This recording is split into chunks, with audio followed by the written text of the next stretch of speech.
So I was on twitter.com or x.com if you like calling it the wrong thing, and I saw a tweet by my friend Evan, and it was a quote retweet of Idle Management, the VTuber company, letting go of one of their VTubers, Riro Ron. And I was like, okay, I'm curious, why they let go of this VTuber? So I started reading it. And to kick things off, we have misuse of controlled substances during stream performances. Now, that's not great, okay? It's probably not the best thing to be misusing controlled substances in general, but on live stream makes it kind of different. But it didn't seem big enough to be the only reason they were kicked from this group, so I kept reading. And next we have soliciting fans during live stream members content for private offline meetings. That one's bad. So basically on YouTube, you can live stream, right? And there's the option to have a members only live stream.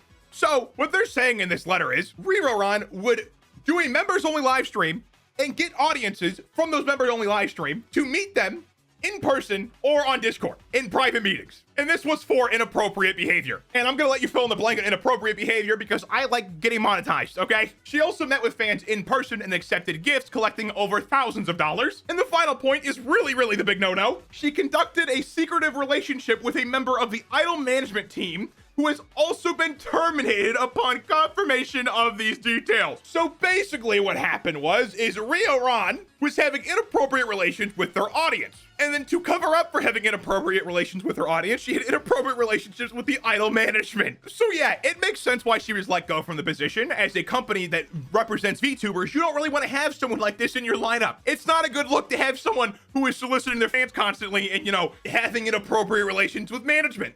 Not a good look. And you might be wondering as the viewer, how bad was it really? Was it really that bad? And from what I have found, the answer is yes, it was. So I found this screenshot from one of her live streams, and just to start off with, in the top left-hand corner, it says 250, and I take a silly pill. Now, given the first reason in the letter is misusing controlled substances on stream performances, I'd say those two things are probably tied together pretty well. You know, silly pill and controlled substances, kind of the same thing. And to be clear, I don't know what pill it was. It could have been literally nothing. I don't know for sure. I'm just assuming that silly pill was probably, you know, the controlled substances, because what else would it be? Especially for 250. If it was nothing, you wouldn't be accepting 250 for it. That is clearly probably something. So that's already bad. Taking money to take a silly pill is not good. And as I said, I don't know what the substance is. It could be anything. But then the next line is Riro's harem requirements. And oh boy, this is where it kind of gets weird. So thankfully, the top thing is no minors. Okay, thank God we all have that under agreement. But anyways, the next requirement is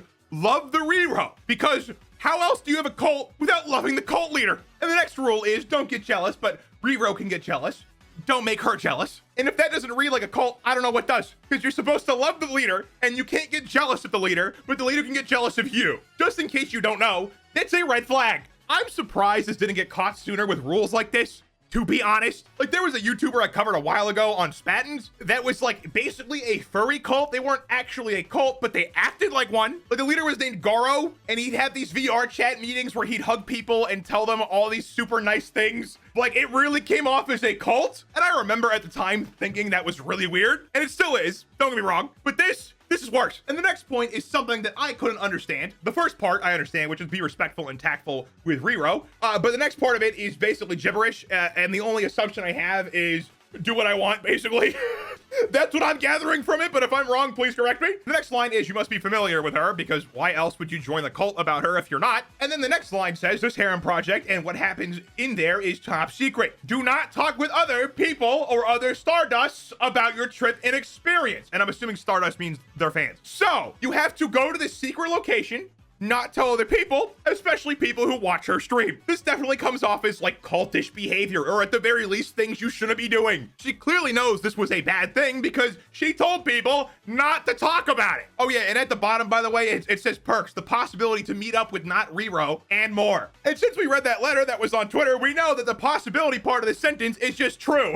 We know that this happened. So yeah, not Riro Ron is a situation that happened. This VTuber had a harem cult thing. It is crazy to me that people try to do these little cult things because I don't see how you wouldn't get caught, especially as a VTuber that works with a company. Like, eventually you were going to get caught. You should have known that. Like, come on. But it's actually just insane people behavior. I am just amazed. But what do you think? Let me know in the comments down below. Like and subscribe if you're new. Follow me on Twitter @Spads1 and click the Instagram to check out more of my content, and have a good one.